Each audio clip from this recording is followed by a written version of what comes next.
Mi nombre es Sofía, y durante 29 años he vivido sintiendo que para mi familia soy invisible. Mientras mi hermana menor Claudia siempre fue la estrella brillante, yo era apenas una sombra en segundo plano. Cuando llegó el momento del bautizo de su primer hijo, pensé que había tocado fondo, pero lo que pasó ese día en la iglesia cambió todo para siempre. Si te gustan este tipo de historias reales y emotivas, suscríbete a nuestro canal porque siempre compartimos relatos como este.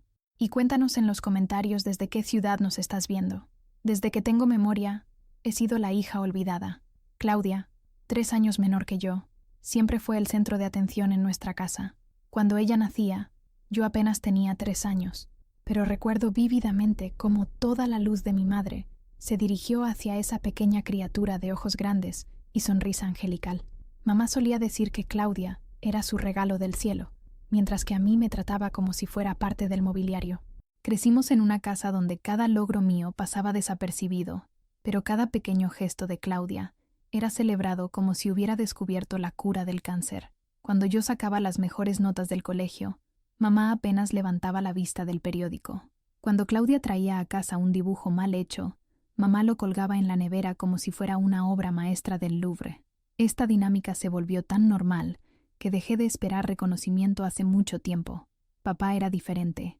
Él sí me veía, sí me valoraba.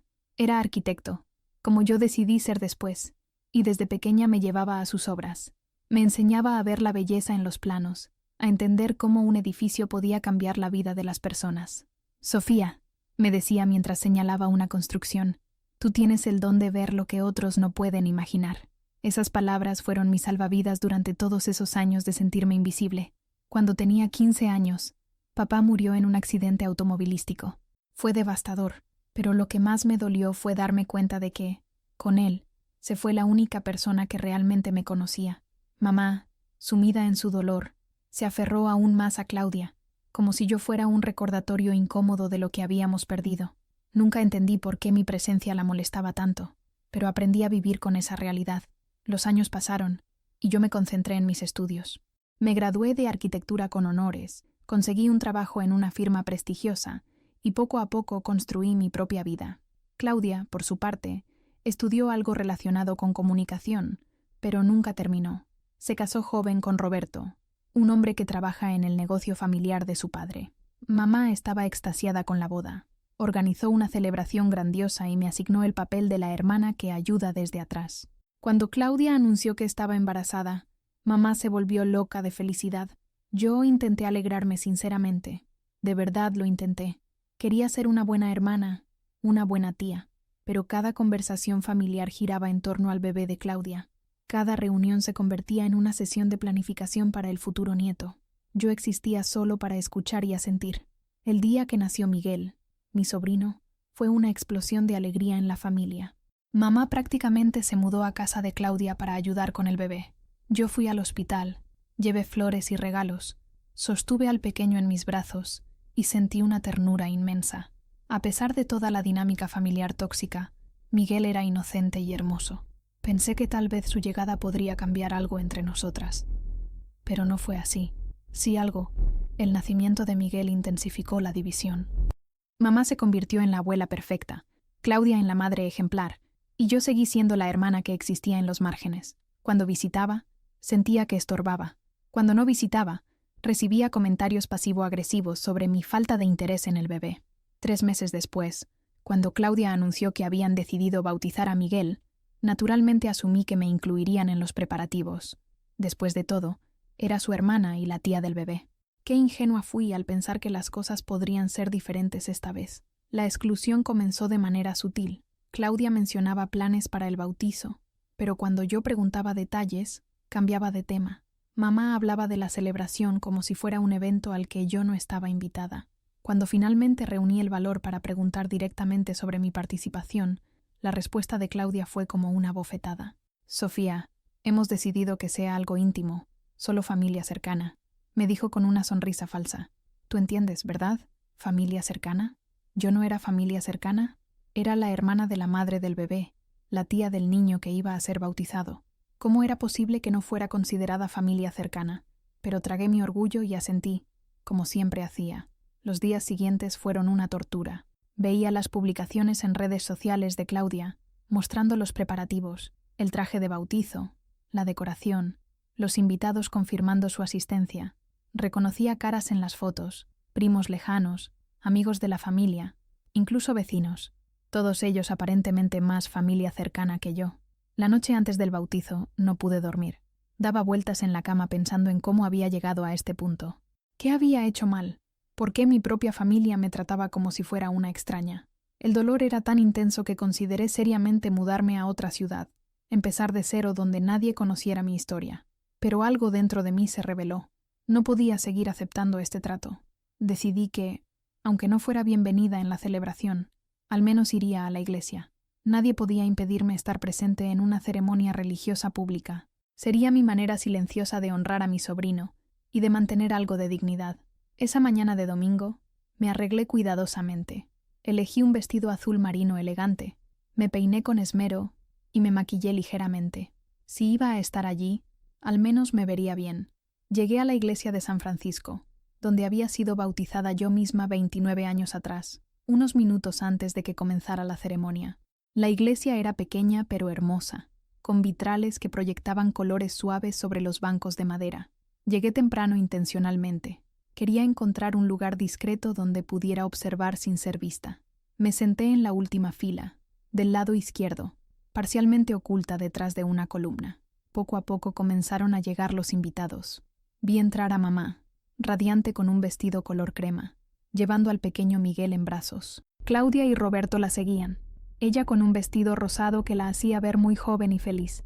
Detrás venían los padrinos, primos, amigos, toda esa familia cercana que había sido invitada. Cuando mamá me vio, su expresión cambió completamente. La sonrisa se borró de su rostro y me lanzó una mirada que podría haber congelado el agua. Claudia siguió su mirada, y cuando me vio, su cara se transformó en una mueca de molestia e indignación. Pude ver cómo le susurraba algo a Roberto, quien también volteó a mirarme con desaprobación. Pero yo no me moví. Había tomado una decisión, y la mantendría. Tenía todo el derecho de estar allí, en una iglesia pública, presenciando el bautizo de mi sobrino. Nadie podía echarme de la casa de Dios. La ceremonia comenzó cuando apareció el padre Miguel, un hombre de unos 60 años, canoso, con una presencia serena pero imponente. Había algo familiar en él, aunque no lograba ubicar exactamente qué. Cuando comenzó a hablar, su voz resonó en la iglesia con una calidez que inmediatamente me tranquilizó. Queridos hermanos, nos hemos reunido hoy para celebrar el bautizo del pequeño Miguel, comenzó. Es un día de alegría para toda la familia, un día en el que damos la bienvenida a este niño a la comunidad cristiana. Mientras hablaba, sus ojos recorrieron a los asistentes, y por un momento se detuvieron en mí. Hubo un destello de reconocimiento en su mirada, como si supiera exactamente quién era yo y por qué estaba allí. Pero continuó con la ceremonia sin cambiar su expresión. El bautizo procedió normalmente. El padre Miguel bendijo el agua, habló sobre el significado del sacramento, e invitó a los padrinos a acercarse con el bebé. Miguel lloró un poco cuando le tocó el agua, pero se calmó rápidamente. Era una ceremonia hermosa y emotiva, y me sentí agradecida de poder presenciarla, aunque fuera desde las sombras. Pero entonces, algo completamente inesperado sucedió. Después de realizar el bautizo, el padre Miguel se dirigió nuevamente a los asistentes. En lugar de dar la bendición final como era habitual, comenzó a hablar sobre la importancia de la familia y los lazos que nos unen. Hay momentos en la vida, dijo, en los que debemos recordar lo que realmente importa. Hay veces en que las heridas del pasado nublan nuestro juicio y nos hacen olvidar quiénes somos realmente. Su voz se volvió más intensa, más personal. Pude ver cómo algunas personas en la congregación se removían incómodas en sus asientos, como si sintieran que el sermón se estaba volviendo demasiado específico. Conozco a esta familia desde hace muchos años, continuó. Conocí al padre de esta criatura cuando era apenas un joven arquitecto lleno de sueños. Era un hombre bueno, honesto, que amaba profundamente a su familia, especialmente a su hija mayor. Mi corazón se detuvo. ¿Estaba hablando de papá? ¿De mí? Las miradas de toda la iglesia comenzaron a volverse hacia donde yo estaba sentada, pero el padre Miguel no había terminado. Antes de morir, dijo, elevando la voz, ese hombre me confió algo muy importante. Me pidió que si alguna vez su familia se separaba, Si alguna vez su hija mayor se sentía abandonada o rechazada, yo interviniera. Me pidió que revelara la verdad, que él nunca tuvo el valor de contar. El silencio en la iglesia era absoluto. Podía escuchar mi propio corazón latiendo como un tambor. Mamá se había puesto pálida. Claudia parecía confundida y asustada. Todos los invitados nos miraban alternativamente al padre Miguel y a mí.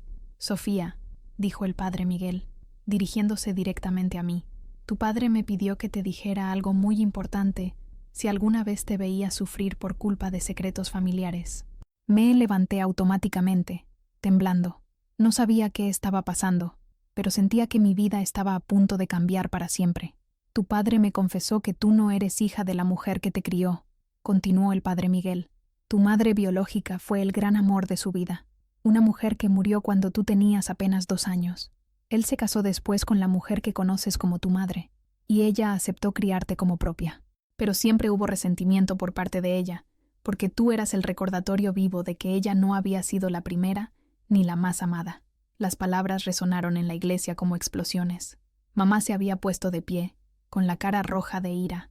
«¿Cómo se atreve?», gritó. «No tiene derecho a decir esas cosas». Pero el padre Miguel continuó, imperturbable. «Tu padre me pidió que te dijera que él sabía lo injusto que había sido todo contigo, que sabía que no recibías el amor que merecías, pero que él no tuvo el valor de enfrentar la situación mientras vivía.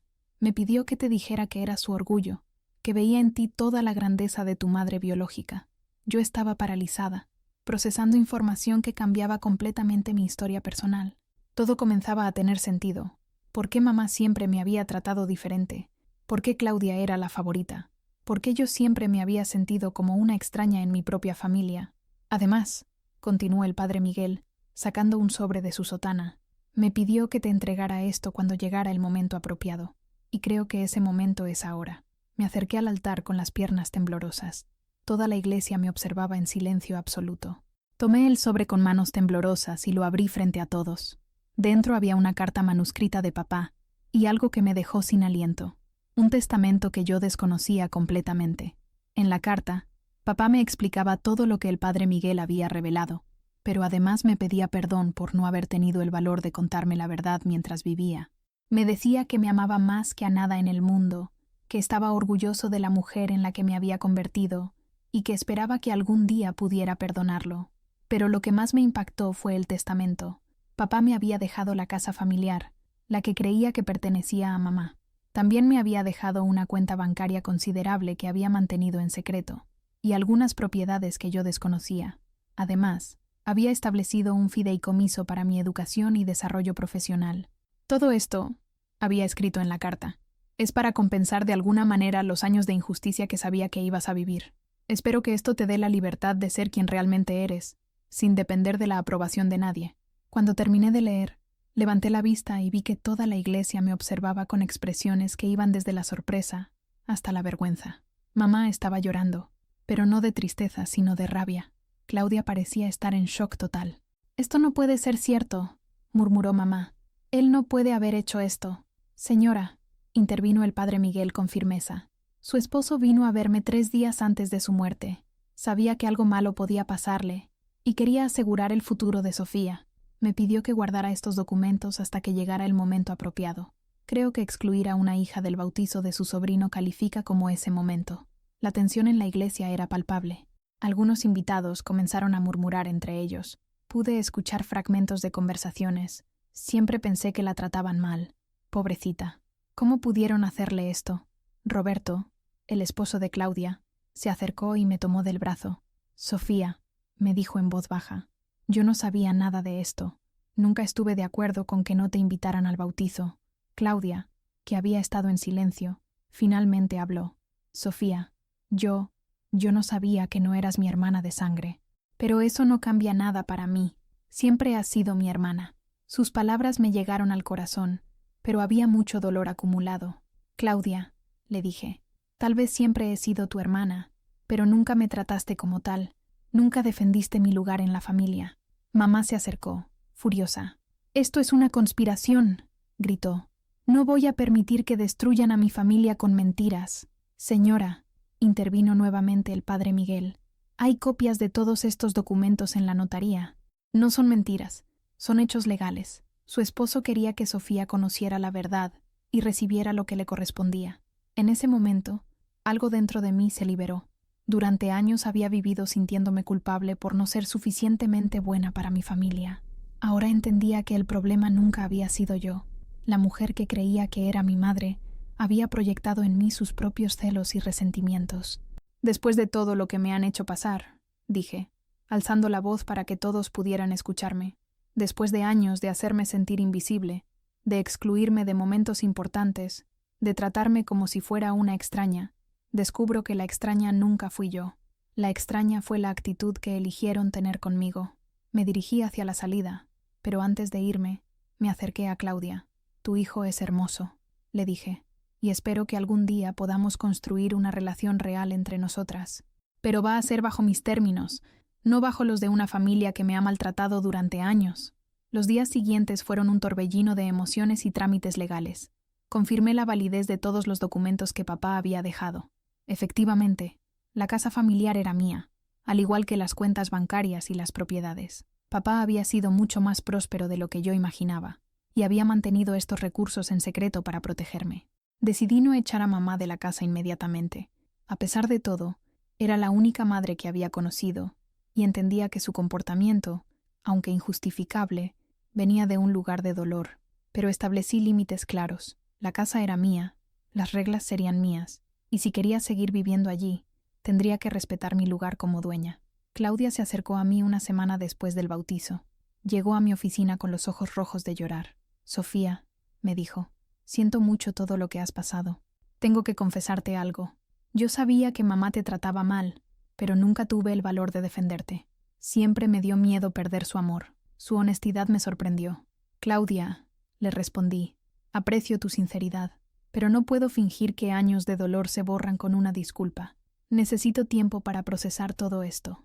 Lo entiendo, me dijo, pero quiero que sepas que Miguel necesita a su tía, y yo necesito a mi hermana. No importa que no compartamos sangre, siempre serás mi hermana. Esas palabras me tocaron profundamente. A pesar de todo, Claudia era la única familia que realmente tenía. Decidí que valía la pena intentar reconstruir nuestra relación, pero sería un proceso lento. Con el tiempo, las cosas comenzaron a cambiar. Mamá, enfrentada a la realidad de que dependía de mí para tener un lugar donde vivir, tuvo que reconocer sus errores. Fue un proceso doloroso, pero gradualmente comenzó a tratarme con más respeto. Nunca llegó a amarme como amaba a Claudia, pero al menos dejó de tratarme como una intrusa. Claudia y yo empezamos a construir una relación real. Ella comenzó a incluirme en las actividades familiares, a pedirme opiniones sobre la crianza de Miguel, a tratarme como la hermana que siempre debía haber sido. Roberto también se volvió un aliado inesperado, siempre asegurándose de que yo fuera incluida en los planes familiares. El pequeño Miguel se convirtió en una fuente de alegría inesperada. Cuando lo cargaba, cuando jugaba con él, sentía que finalmente tenía un lugar real en la familia. Él no sabía nada de conflictos pasados, solo veía a su tía que lo amaba incondicionalmente. 6 meses después del bautizo, Claudia organizó una pequeña reunión familiar. Esta vez, yo fui la primera en recibir la invitación. Quiero que Miguel crezca conociendo a su tía, me dijo. Quiero que sepa que tiene una familia que lo ama, y eso te incluye a ti. Esa reunión fue diferente a todas las anteriores. Por primera vez en mi vida, me sentí como una parte integral de la familia. Mamá todavía era distante, pero ya no hostil. Claudia me consultaba sobre todo, desde la decoración hasta la comida. Roberto me trataba como a una cuñada querida, pero lo más importante era que yo había encontrado mi propia voz. Ya no esperaba la aprobación de otros para validar mi existencia. Sabía quién era, sabía mi valor, y sabía que merecía respeto y amor. Una tarde, mientras jugaba con Miguel en el jardín de la casa que ahora era oficialmente mía, reflexioné sobre todo lo que había pasado. El dolor de años de rechazo nunca desaparecería completamente, pero había encontrado una manera de transformarlo en fuerza. Había aprendido que a veces las revelaciones más dolorosas pueden ser también las más liberadoras. Papá había muerto sin poder protegerme directamente, pero había encontrado una manera de cuidarme desde más allá de la muerte. Su plan había funcionado perfectamente. Había esperado hasta el momento exacto en que más lo necesitaba para darme las herramientas para cambiar mi vida. Ahora, cuando veo a Miguel crecer, me aseguro de que sepa que es amado por toda su familia, que nunca tenga que sentir que es invisible o que no pertenece. que entienda que las familias se construyen con amor, no solo con sangre. El padre Miguel se convirtió en un amigo importante. A menudo voy a visitarlo a la iglesia y hablamos sobre papá, sobre la vida, sobre la importancia de la verdad. Él me contó más detalles sobre mi madre biológica, sobre el amor que papá sintió por ella, sobre cómo mi llegada fue la luz de su vida. Tu padre me decía que cada vez que te veía, recordaba lo mejor de sí mismo, me contó en una de nuestras conversaciones. Decía que tenías su inteligencia, pero la bondad y la fortaleza de tu madre biológica. Estas revelaciones me ayudaron a entender mejor quién soy. No soy solo el producto de años de rechazo y dolor. Soy la hija de un gran amor, la heredera de la fortaleza de una mujer que no llegué a conocer, pero cuya influencia vive en mí. Hoy, mientras escribo esta historia, Miguel acaba de cumplir 1 año. Claudia organizó una fiesta, y por supuesto, yo fui la primera invitada. Más aún, me pidió que fuera la madrina de su segundo hijo, que nacerá en unos meses. Quiero que mis hijos crezcan sabiendo que tienen una tía increíble, me dijo. Alguien que los ame sin condiciones, que los proteja, que esté siempre ahí para ellos. Esas palabras me llenaron de una alegría que nunca había experimentado. Finalmente había encontrado mi lugar en el mundo, mi propósito en la familia. A veces pienso en cómo habría sido mi vida si el padre Miguel no hubiera intervenido ese día en la iglesia. Probablemente habría seguido viviendo en las sombras, aceptando las migajas de afecto que me daban, sintiendo que no merecía nada mejor. Pero papá, incluso después de muerto, encontró una manera de salvarme.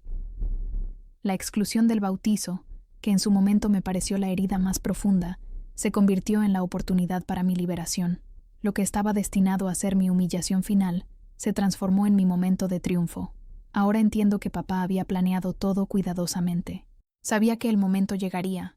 Sabía que yo necesitaría esa revelación exactamente cuando más dolor estuviera sintiendo. Su amor por mí trascendió la muerte y me dio la fuerza para reclamar mi lugar en el mundo. No puedo decir que mi relación con mamá sea perfecta. Probablemente nunca lo será, pero hemos encontrado una manera de coexistir con respeto mutuo. Ella ha aprendido a valorar las cosas que aporto a la familia, y yo he aprendido a no esperar de ella más de lo que puede dar. Lo más importante es que he aprendido a amarme a mí misma, a valorar mis logros, a reconocer mi propia valía, a no depender de la validación externa para sentirme completa. Esa es quizás la lección más valiosa que salió de toda esta experiencia. Cuando veo a Miguel sonreír, cuando Claudia me pide consejo, cuando Roberto me trata como a una hermana, sé que finalmente estoy donde debo estar. No como una sombra esperando reconocimiento, sino como una persona completa que aporta luz y amor a su familia. La verdad, como dice el padre Miguel, realmente nos hace libres. Y aunque llegó envuelta en dolor y revelaciones difíciles, esa libertad valió cada momento de sufrimiento que tuve que atravesar para alcanzarla.